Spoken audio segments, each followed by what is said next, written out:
It's so weird. The very first time, no, the very first time Mayor Magalong became mayor sa Baguio City, ha. Dami kong naging friends. Kasama ko si Attorney Magalong. We get invitations left and right from people. Pinapakilala kami sa ganto, pinapakilala kami sa ganyan, dinadala kami sa ganto, dinadala kami sa ganyan, rineregaluhan kami ng ganto, rineregaluhan kami ng ganyan. Ang una kong sinasabi sa kanila, I don't work sa City Hall. Ngayon sa Pinoy Extreme, pag-uusapan natin yung mga temptations sa buhay. And ano yung partisipasyon nung mga ina-idol nyo or the people whom you look up to sa kung ano yung iaasal nyo or magiging forma ng character nyo. Well, this is Pinoy Extreme. Let's do this. This is Pinoy Extreme. I don't have any influence sa Baguio City. Kung yun ang gusto niyo. Alam niyo, may nagsabi pa sa akin, Attorney, may project tayo, ganto, legit, magandang project to, maganda para sa Baguio. Tapos ilalaan nila. Sabi ko, okay, sige, meeting. Tapos, mamaya, ito yung project. Tapos, Attorney, ito yung makukuha mo. Tulungan mo lang kami kay Mayor. That doesn't happen. And it will never happen. So, sabi niya, hindi, Attorney, kahit ayaw mo. Hindi. I don't need money. Sabi ko ganyan sa kanila. Malaki yung perang ibibigay mo pero hindi ko kailangan. Attorney, kahit hindi mo kailangan, magugulat ka na lang may isang maleta ng pera doon sa likod ng trunk mo. Sabi, ay, trunk mo. Trunk ba yun? Sa likod ng sasakyan mo. Sabi niya. O kaya, basta ihuhulog na lang namin yung pera dyan para kunin nyo na lang kung kailangan nyo. Dahil laking pera. My gosh. Pero it's up to you actually to just say no.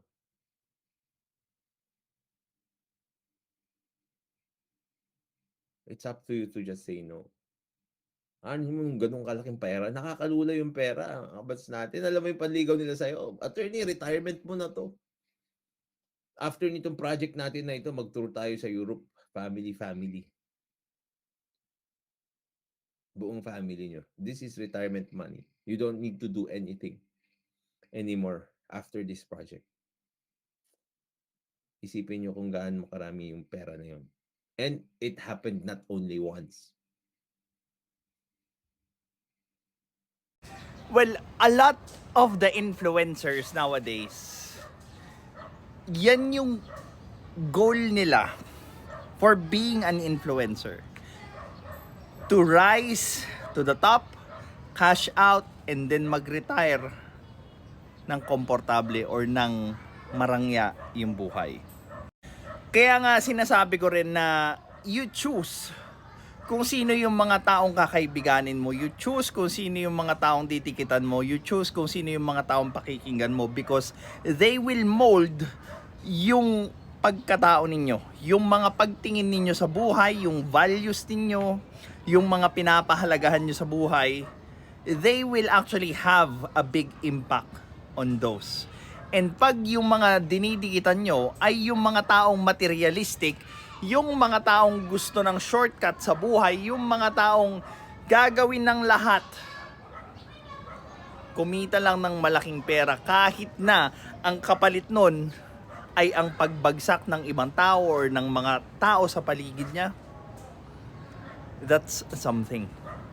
A lot of Filipino people are shouting or mad at corruption, but when they become part of the corruption, suddenly, hindi na masama yung corruption. Suddenly, they are the ones defending the corrupt practices. Walang pinagkaiba doon sa sinabi ng Aprikano na corruption is not bad. It's only bad when I'm not part of it, but when I'm a part of that corruption, I'll defend it. And there's no other word to describe it but hypocrisy. We keep on shouting values sa internet, sa social media, sa kalsada, up until such maging beneficiary tayo ng corruption, and suddenly we throw out all of our values sa bintana just so that we could be part of the very corruption that we are hating before. Di ba? Sabi ni Johan Go, sana all, I don't need money. Alam mo, that's the aim. The aim is to be comfortable in your life. Hindi mayaman. Not necessarily mayaman. And you know why? Gusto ng mga Pilipino or pangarap ng Pilipino, bawat Pilipino yung maging mayaman because of what they are going to do doon sa kayamanan na matatanggap nila.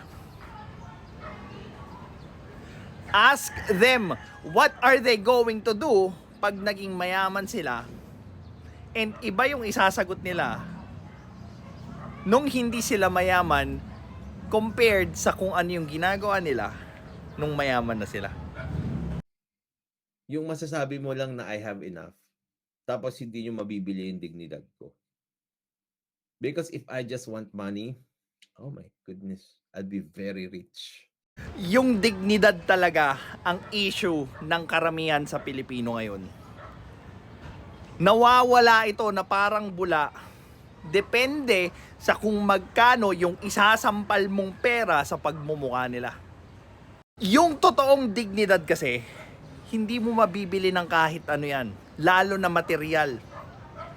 Pero dahil nga, wala talaga tayong identity as a Filipino, kahit bansa natin, willing tayong ibenta, maging mayaman lang tayo.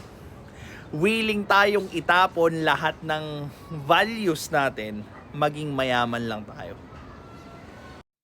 Trust me. I'll be very, very, very rich. Magiging mayaman ako. I know people. Wala lang sila. Ngayon, siguro 50 times. Sobrang yaman nila. Ordinaryong bodyguard. Ordinaryong pulis. Ganito lang.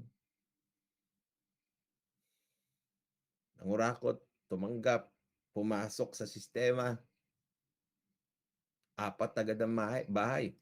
Samantalang, nililibre ko lang dati yan eh. Yung mga taong pumasok sa ganyang klaseng sistema, gusto nilang makuha yung paggalang ng mga taong nakapaligid sa kanila without going through the proper process ng pagkuha ng respeto. They got into the easy way, which is maraming gumagawa sa Pilipino. Kaya nga, usong-uso sa Pilipino yung get rich quick scams, at yun din yung nagiging sanhi nung pagbagsak nila. Yung ganong klaseng pagyaman, may kapalit yan. Everything may kapalit yan. It's just a matter of time before mo ma-realize kung ano ba talaga yung hinihingi nitong kapalit. And most of us, hindi na natin iniisip yung kapalit nung pagyaman na yon, kasi nga nabulag na tayo nung comfort na dinadala nung pagiging mayaman. Hindi lang comfort, yung adoration. Diba? Ina-idol ka ng karamihan na tao. Sa mga influencer dyan na nagfe-flex ng maraming pera, wow, idol. Paano? How to be you? Promote ka sugal. Diba? Poverty porn ka. Ang daming paraan, literal. Kaya nga yung madalas kong sinasabi, yung pag-asenso, you could classify it sa mahirap, sa madali, sa mabuti, sa masama. And most of the Filipinos, inclined sila doon sa madali at masama. Kasi yun talaga yung mabilis magpa-skyrocket ng kayamanan. Ibenta mo yung kaluluwa mo. Ibenta mo yung dignidad mo.